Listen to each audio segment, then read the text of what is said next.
We're going to talk about growing Paperwhite Narcissus in a container.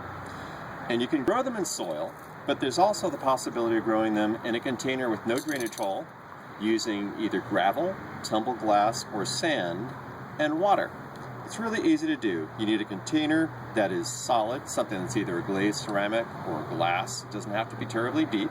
It just has to hold water. It has to be waterproof. And you pour some gravel into the container. Make it maybe 2/3 of the way full.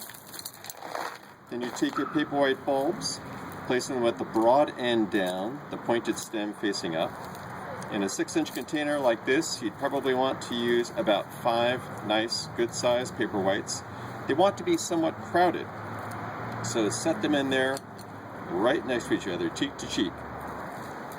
Once you get them in place, simply fill around the bulbs with more gravel.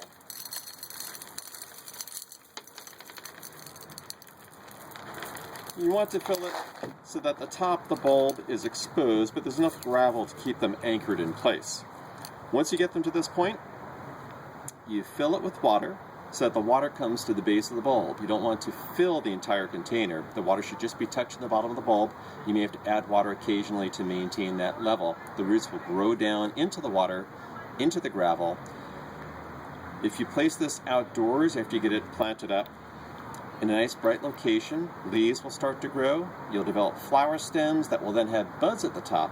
When you start to see the buds form, bring it inside and let it bloom. You'll get some really fragrant, beautiful white flowers about 4 to 6 weeks after you plant this. It's a really fun project to do with kids at home. You can use it for decoration around the house or give it as a gift. And that's all there is to it.